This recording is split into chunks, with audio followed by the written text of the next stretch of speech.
Hello and welcome to online study best plus. मैं हूं Amit Shukla. Thinker series में आपका स्वागत है। आई होप पिछले वीडियो से आप काफ़ी बेनिफिट लिए होंगे। अभी हम लोग जो बात करेंगे वो अमर्त्य सेन की करेंगे। अमर्त्य सेन पहली चीज़ तो क्रिटिसाइज करते हैं जेएस मिल को, जॉन रॉल्स को। जॉन रॉल्स ने कहा था I will make perfect justice system which is suitable for everyone. लेकिन जो अमर्त्य सेन है वो कहते हैं कि there is no concept of perfect justice system. Every justice system has its own merits and demerits. कोई भी न्याय व्यवस्था आप बनाएं उसके अपने गुण और दोष होते हैं, इसलिए कोई भी न्याय व्यवस्था आप ये नहीं कह सकते हैं कि परफेक्ट है, संपूर्ण है। जैसे एग्जाम्पल के तौर पे ये एक फ्लूट है, बांसुरी है और इसको लेके 4 लोगों में झगड़ा है ABCD। अब ए कहता है give it to me because I can pay for it. ये क्या बोलता है? Give it to me because I can pay for it।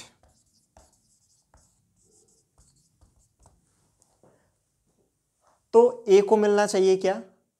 B बोल रहा है give it to me because I know how to play it।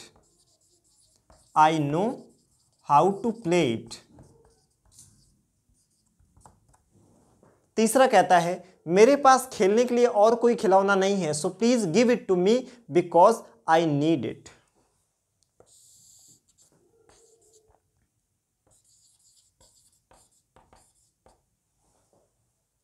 एक क्या बोल रहा है? Give it to me because I can pay for इट। Second कह रहा है give it to me because only I know how to play it. जब तक बांसुरी बजेगी नहीं तो उसका आनंद क्या है? तीसरा कह रहा है कि give it to me because I don't have any other kinds of toys to play, so please give it to me, I need it. चौथा कह रहा है give it to me because I have made it.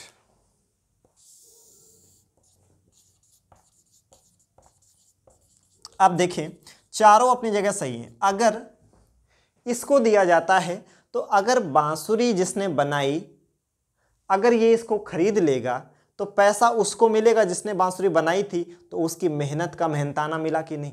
अगर आपको हर एक चीज़ free में ही मिलने लगे और सरकार की इनकम का सोर्स आपका टैक्स है, तो सरकार आपसे टैक्स बढ़ा देगी और फिर आपको फ्री देती रहेगी। ये आप चाहोगे नहीं। तो फिर दूसरा तरीका क्या है कि जिसने बनाया है उसको उसकी मेहनत का पैसा मिलना ही चाहिए। और मेहनत का पैसा कैसे मिलेगा? जब उसे कोई खरीदेगा।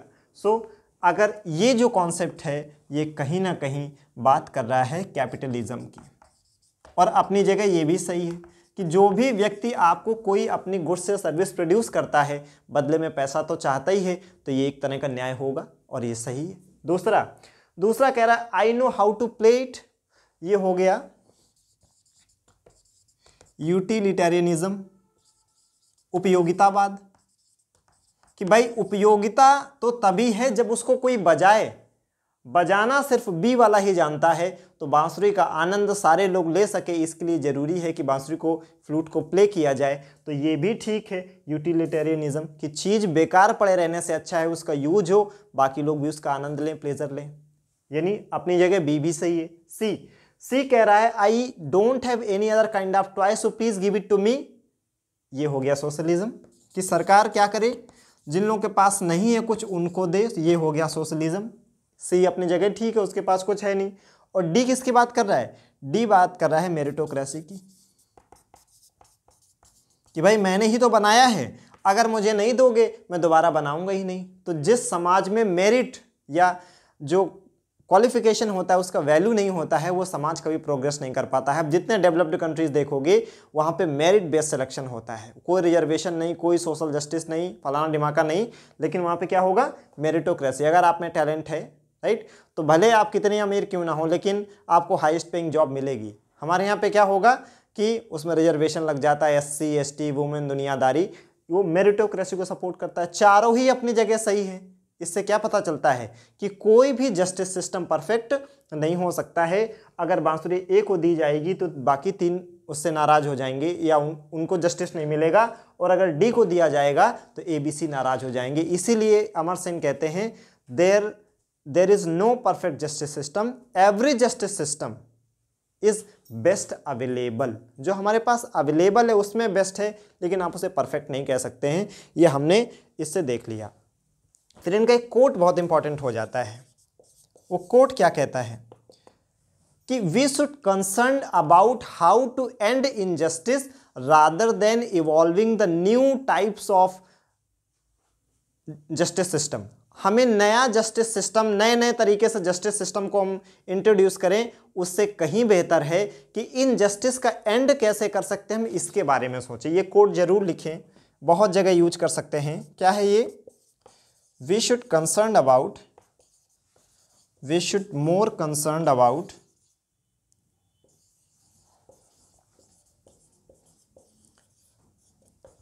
How to end injustice, how to end injustice rather than evolving the new idea of justice।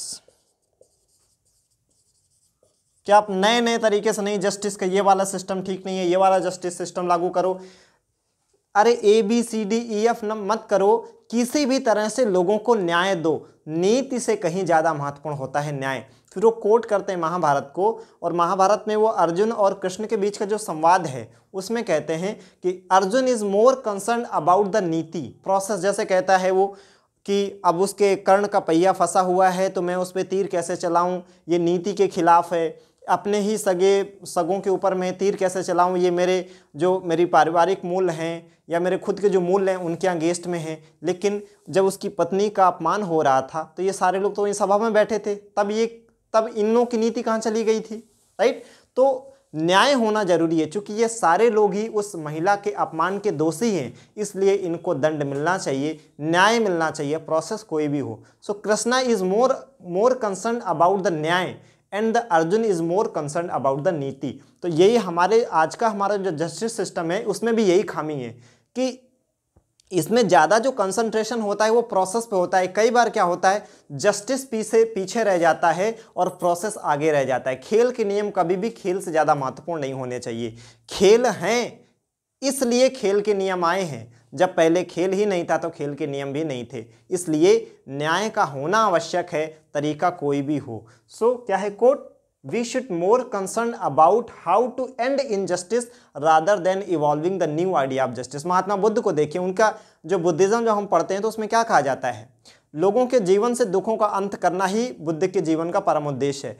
The supreme objective of the life of Lord Buddha is how to end sufferings from the life of the people. वो नए नए व्यवस्था के बारे में बात नहीं कर रहे हैं, व्यवस्था कोई भी हो, बस लोगों के जीवन से अन्याय खत्म होना चाहिए। तो परफेक्ट जस्टिस सिस्टम की जगह बात करने की जगह ज़्यादा इंपॉर्टेंट ये है कि अन्याय का एंड कैसे होना चाहिए, अन्याय खत्म होना चाहिए। आप नए तरीके के बारे में मत सोचो, अन्याय खत्म करने के बारे में सोचो, ठीक है।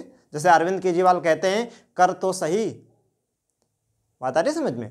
इसके अलावा जैसे जो सिंगापुर के फाउंडर हैं, वो उनका ये कहना है कि जो थर्ड वर्ल्ड कंट्रीज़ हैं वो डेमोक्रेसी के बारे में पीछे ना पड़ें, वो लोग डेवलपमेंट के बारे में पीछे पड़ें। लेकिन जो अमर सेन है, he is considered as radical democrat, वो कहते हैं डेमोक्रेसी इटसेल्फ डेवलपमेंट। अगर डेमोक्रेसी होगी तो डेवलपमेंट भी हो जाएगा। आपने देखा होगा आज़ादी के बाद से बहुत सारे देश ऐसे हैं जो अब भारत के बराबर ही लगभग आज़ाद हुए थे उसी समय, लेकिन उन लोगों में डेमोक्रेसी बहुत इवॉल्व नहीं कर सकी और आज भी वो कंट्री सफ़र कर रहे हैं। और इंडिया ने बहुत सफलतापूर्वक डेमोक्रेसी को लागू किया। तो हम अन्य अपने जो उस समय देश आज़ाद हुए थे उनसे बहुत आगे निकल चुके हैं। रीज़न क्या है? हमने डेमोक्रेसी को एम्ब्रेस किया। जब आप डेमोक्रेसी को एम्ब्रेस करेंगे तो डेवलपमेंट भी होगा। तो कहते हैं कि ऐसा नहीं है कि हम डेवलपिंग नेशन हैं तो डेमोक्रेसी को कूड़ेदान में डाल दें, नहीं, डेमोक्रेसी इटसेल्फ डेवलपमेंट। बता रही समझ में। तो हमने अमर सेन का जो जस्टिस सिस्टम पे है वो भी हमने देख लिया, उनका डेमोक्रेसी पे जो यकीन है, जो डेमोक्रेसी को लेके उनके व्यूज़ हैं, वो भी हमने देख लिया।